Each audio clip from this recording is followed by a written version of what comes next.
পৃথিবীতে এমন কোন জিনিস নাই যেখানে শান্তি তৃপ্তি হতে পারে নারী ছাড়া। পৃথিবী এমন কোন বিছানা নাই সেই বিছানায় শুয়ে শান্তি পেতে পারে মানুষ স্ত্রী ছাড়া। পৃথিবীতে এমন কোন খাদ্য নাই যে খাদ্য খেয়ে মানুষ শান্তি তৃপ্তি পেতে পারে স্ত্রী ছাড়া। পৃথিবীতে এমন কোন ব্যবস্থাপনা নেই যেখানে মানুষ শান্তি তৃপ্তি পেতে পারে স্ত্রী ছাড়া। স্ত্রী হচ্ছে পৃথিবীতে আল্লাহর পক্ষ থেকে দেওয়া শান্তি তৃপ্তির ব্যতিক্রম জিনিস। আল্লাহ তাআলা বলছেন, অমিন আইতিহান খালাকালাকুম মিন আনফুসিকুম আজওয়াজান লিতাসকুনু ইলাইহা।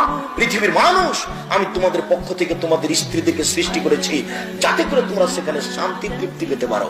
ও হলো শান্তির বস্তু, ও হচ্ছে তৃপ্তির বস্তু, ও হচ্ছে আনন্দের বস্তু, সর্ব ধরনের কল্যাণের সুবিধার বস্তু ও। তাহলে তুমি গালি দাও কোন লজ্জায়?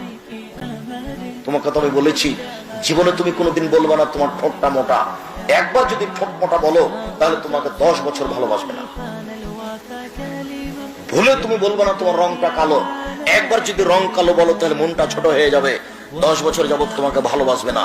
তুমি খালি বলো তোমার মতো কোনো ভালো মেয়ে দেখি না, তুমি আমার চোখে সবচেয়ে সুন্দরী, তোমার চাল চলন আমার কাছে খুবই ভালো, প্রশংসা করো, সারা রাত পার্টি পেতে।